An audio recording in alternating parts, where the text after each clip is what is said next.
Hi, this is Stephanie Hansen with the Makers of Minnesota. I am known for suggesting local products and highlighting Minnesota companies through my networks. I utilize my personal assets with stephaniesdish.com and the Makers of Minnesota podcast to help amplify brands. If you'd like to take that experience a little bit further, I would love to help you. The way we can do that is through social media management, where I help you with your Facebook and your Instagram posts. So many of the entrepreneurs that I know just hate doing social media, and I love it. I can also help you with PR, publicity, getting the word out about your products. Maybe you need some recipe development, or maybe you need someone that can help you find some influencers that will actually move the needle on getting your product bought. You can find me at shansenmarketing@gmail.com. That's shansenmarketing@gmail.com if you want to explore ways to amplify your brand in 2021. All right. Hello, everybody, and welcome to the Makers of Minnesota, the podcast all about Minnesota, where we talk to cool people doing cool things. And I'm really excited to talk with you today, Jeff. Jeff has a company that, Jeff, do you remember meeting me a while ago at I think it was a Midwest Pantry or ARI seminar? Yes, I do, as a matter of fact, but I want to make sure that I'm in the right podcast. You said that it's for cool people doing cool things. I want to make sure I'm not cool. Am I still invited? Do you feel decidedly uncool? I think coolness is up to the individual to decide, but today I'm feeling especially uncool, but hopefully that's okay. Yeah, totally uncool. In fact, sometimes the nerds and the uncool people are better. I like to use that tagline simply because, this is a podcast about makers, but it's not necessarily people that are just entrepreneurs or just making stuff. What I find with entrepreneurs is a lot of them are serial entrepreneurs. So they've got a couple different companies or they do cool stuff personally. Speaking of that, I first met you and I was on a panel and I was asked to taste this non-alcoholic beer from Hairless Dog. And I thought the packaging was really cool and I liked the concept of it, but I come from a family of people in recovery. So I was sure that the product was just not going to be awesome. So I kind of had all these preconceived notions that I brought to it. And then I drank it and I loved it. And I was like, wow, this really tastes like good full-bodied beer. It didn't taste like, I don't know, like old brands like Klausthaler and I can't remember the name of the other one that my stepdad used to drink before he went into recovery or after he went into recovery. But I was really impressed with the flavor of your products. And I think I gave you like a 5 out of 5 on my form. Oh, thank you. I do remember meeting you. Yes. Nice to talk with you again. Yeah, it is nice to talk to you. And we're in dry January, so your timing is really great for talking about Hairless Dog and how you guys have grown the company. I think was that 2 years ago? Yeah, I think that was in the very early days when we had just started. We had worked on a few test batches. That was probably 2018, maybe. And right. And we had just gotten an idea, and there wasn't a whole lot of data around non-alcoholic beer consumption because it's a very unstudied, unsexy, unloved category up until now. No one really cared about it, but we knew there were more people like us. So the panel was gracious enough to give us their time and give us the floor for a little while, share their thoughts. And if I do remember, we did get a pretty good response out of your panel. So thanks very much. That's a good story. I do remember it well. Yeah. So the formal introduction for you is Jeff Hollander. The they is Paul Perner, and you guys are business partners.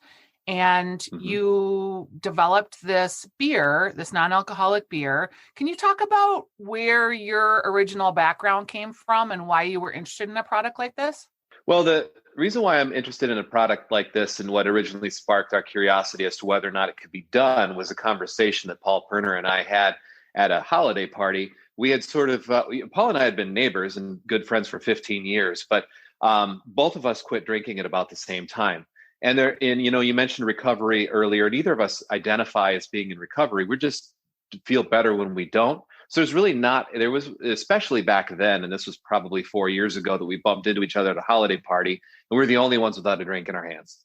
And so each one wanted to know why the other person wasn't drinking, which is standard conversation. Because with alcohol, and Hairless Dog is not anti-alcohol, but alcohol is the only drug that if you don't do it, people want to know what's wrong with you. So Paul and I are instantly assessing what's wrong with you. And then we had a conversation about some of the brands that were on the market at that time. And there was really no great non-alcoholic beers. We decided to have coffee a couple days later.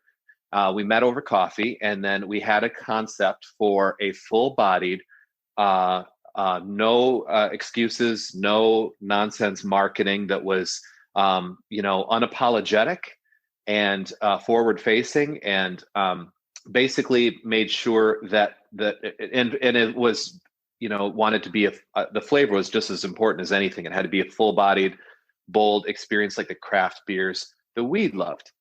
And so we came up with the idea for Hairless Dog, which is in fact a pun on the Dark Ages term. But we had decided that there wasn't really a whole lot of products like this out there. And what we didn't anticipate was that there would be a wind in our sales, which was around alcohol, that has to do with health and wellness, that is really making people drink less and seek out beverages in the non-alcoholic space like Hairless Dog.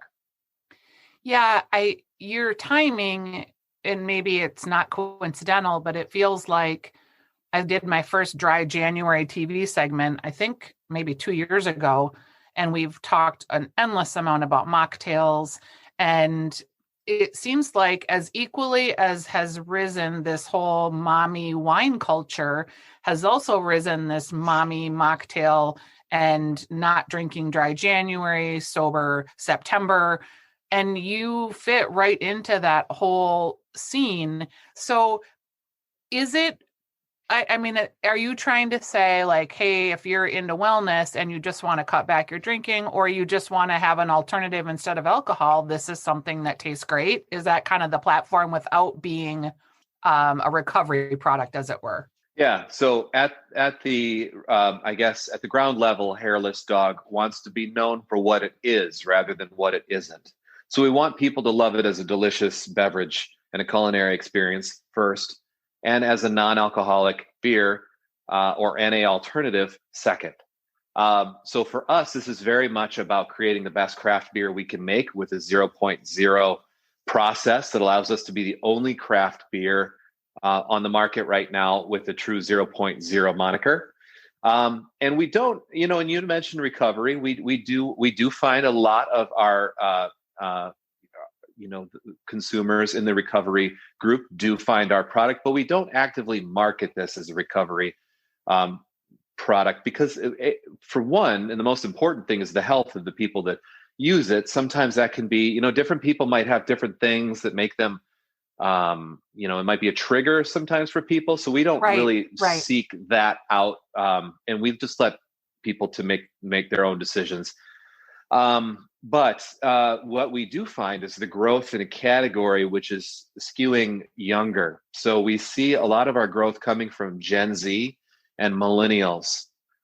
We have a few different groups as far as areas where we expected to see the most growth, but we didn't expect it to see with people that do identify as drinkers. So our biggest base, at least according to data that we have gotten, are in fact the wine moms and beer dads and whatever terms you used, that do identify as drinkers, that are just taking a break for the night or for maybe a month, Dry January, Mindful March, Dry July, sober.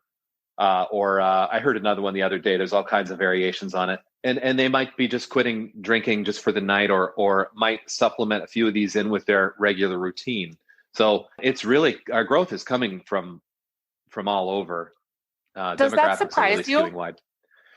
Yeah, it does. I thought our demographic would probably be 40 to 50-year-old leans, male, homeowner, kids, and probably loved craft beer too much. And again, not judging or trying to.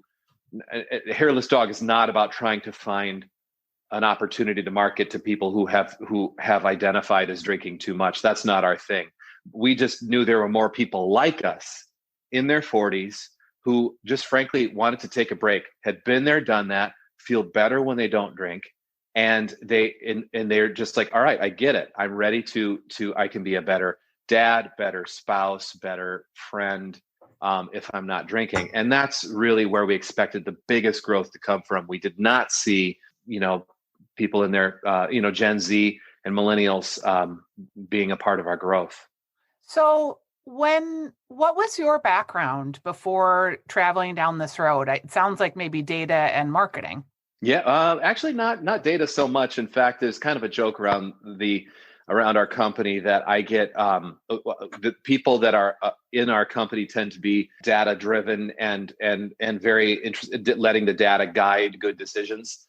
And I'm a little bit more like, well, what about this and what about this? As CEO, I tend to be a little bit more, a little less close to the data but rather we do have an excellent team that does extrapolate the data that we need. I come from a sales background. So as a CEO, I'm very much sales minded. I've been in sales ever since I was in college. I think when I took a first telemarketing job, I was one of those annoying people that called offering credit card services and things like that. And I got really good.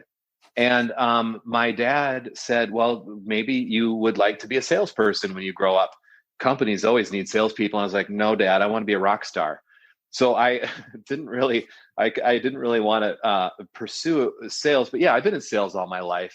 I did not have any, fun fact, no beverage experience before Hairless Dog. So Paul and I took a plunge into this, and we knew that we had a beverage that was going to resonate and was going to catch on, but neither of us had the beverage experience. We've learned so much, like volumes, in the last 4 years, and we have a team around us that very much knows the beverage industry. So that's how we have successfully navigated an industry we weren't familiar with. Okay, so that sounds great. And that's an introduction into two things. One is, I think when you talk about Paul Perner, Dave Perner is Paul Perner's brother. And so there's this whole rock and roll aspect to you guys that's sort of surrounding you. Also, what were you doing before? Because it takes a lot of balls to just decide I'm going to get into the beverage business. It's a very crowded field. It truly is. I wouldn't trade it for anything else. Yes, to your first point, Paul and I both have musical backgrounds. Paul's family, obviously, there's a legacy there here in the Minneapolis area, very well-known musical family. And so Paul and I both, at the core, anytime we do a job interview, one of the questions we ask is, who are your favorite bands? What's your favorite type of music? Because music is, to us, if running a company should be fun. It should be equal parts art and science.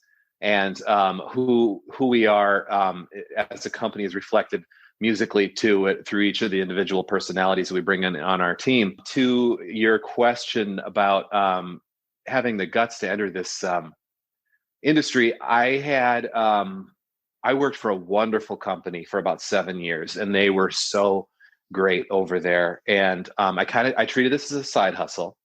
And honestly, there wasn't a whole lot to do in the early days. Around 2019, things started to pick up a little bit. We went onto the market in July of 2019 when we hit shelves in the metro area with our mass-produced product. And it got to be, by the end of the year, just too much. I was being called out of town for business meetings. And so I had to leave the place where I loved. I was in sales. And at the last December 31st of 2019, 2020, the wind is at our backs. Everything is great. And then, of course, COVID comes, and it creates a very interesting landscape for us for a while. But again, wouldn't trade it for anything. So for a lot of people, COVID kind of prevented them from getting into grocery. It prevented them from doing the sampling that they needed to get proof of concept. you are in a lot of stores. I see your product all over the place. You have some really good folks in your sales and distribution. Do you use a distributor or? We do. We have distributors around the Midwest and growing. We've brought on, I don't know what we're up to now, but we're in, I want to say 30 some states through our distributors, our excellent distributor partners and our amazing retailers that believe in our product and our category and our brand. And our sales team, to your point, does an excellent job. Can't do it without them. Yeah. So the growth has been good. And we do have, I think we expect that, in 2021 to be much better than 2020. To your point about COVID, Yep. We had very strange first quarter. Sales were down. We thought, okay, I was coming back from a meeting that was sort of a high level meeting with a beverage company that said, you know what, we like your product and we'd like to maybe bring you in through our distributor network. I'm getting back on I've called my partner really excitedly, and I tell them what happened, and I think they might take us on. And I'm watching the teleprompter as I'm getting on the plane. How they have the TVs connected to the ceiling.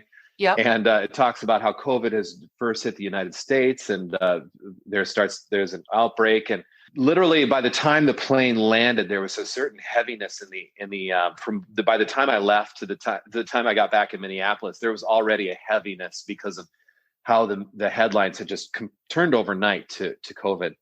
And we thought, okay, well, let's bear down. Maybe they'll buy non-alcoholic beer too. Turns out they don't. It was a little, they focus on paper towels and Clorox bleach wipes and hand sanitizer and enough food for a small army. So when they were buying the essentials, and I'm talking about the consumer, non-alcoholic beer was not necessarily on that list.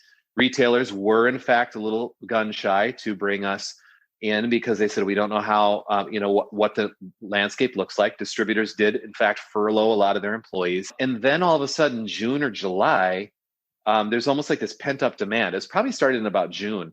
And then we couldn't produce Hairless Dog fast enough. And so then we were back in full speed mode. And I guess that's where we are today, as people have realized that, okay, COVID is here for a while. We've learned how we could stay safe within certain parameters.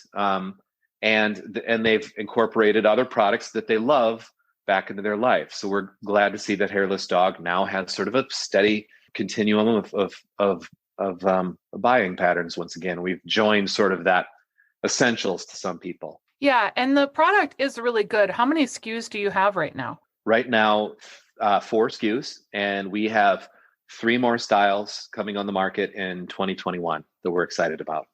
I think I tried the IPA and I felt like it was really, like I said, it tasted decent. It wasn't like it seemed the same as a beer necessarily, but it was like I couldn't put my finger on it because it did also taste like a beer. You know what I'm trying to say? Mm-hmm.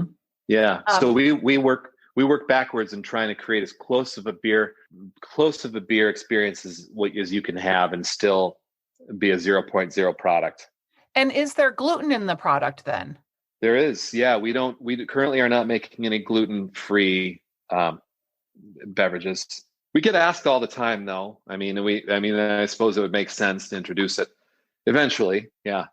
It's a hard thing to do well, I think. So you'll maybe get there in your time frame. And it certainly seems like from a lifestyle perspective, I bet a lot of your folks, gluten kind of goes through. Some people have like obviously real intolerances. Other people find that it just doesn't agree with them. And then there's people that are kind of the bandwagon. It comes in all shapes because we're always trying to do the health and wellness stuff. You guys have a dry January starter kit. Tell me what's in that. So our dry January starter kit, we introduced as a way for the customer who might not be familiar with Hairless Dog. So they might not want to, they might want to, sort of something to hold them through dry January. And they need 3 6-packs just to hold them over. There's a t-shirt in there and 2 koozies. And it's in a limited edition box done by a very talented artist whose work we love. That currently is a when they're gone sort of deal. Sure. But we just felt it was a good way to introduce the brand to people who might not be so familiar, and turns out it's resonating really well. I think I've seen you at liquor stores in addition to grocery. That's correct. Is that strategic? Yes, from the perspective of the grocery side is a very is a little less expected avenue for us, and one that does make sense to pursue. Liquor stores, again, we thought the most logical step in the beginning was just to talk to beer distributors who are great partners, do a good job with getting our product out there. The liquor stores made the most sense. We saw the most pull through at liquor stores. And then we started to see grocery stores, here in the metro area, a few of the bigger grocery chains. Can I mention them? Yeah, for sure. Okay. Cub Foods, Lund's, Byerly's, Hy-Vee, and the rest have done a great job in getting behind our brand and putting it on shelves. Coburn's, when you start getting a little further out of the metro area a little bit, cash-wise, they've believed in our product too. So the grocery store set has been interesting, and it's great to see that product is resonating on those shelves as well. It's a really different type of distribution, a really different type of pull through. I think I bought the product there once because I was making chili, and cool. I wanted to make a beer chili, and I wasn't going to be at a liquor store. So I saw it and I was like, oh, I can use this because I remembered having it. So cooking, I think, is because a lot of people braise things in beer, and I felt like it really was great in the chili that I made. Awesome. What kind did you use? I used the IPA, I think, the green and black can. Oh, Are great. all the cans, they've got to be different just to mark them. Yeah, and it's interesting that you mentioned that. The current design has a white silhouette of a dog on a black background, and just the identifier is a little band at the top with a color. So that's going to be changing. We'll be unveiling a new look to our cans probably second quarter of next year. So much of beer and beer marketing and beverage marketing is lifestyle and can.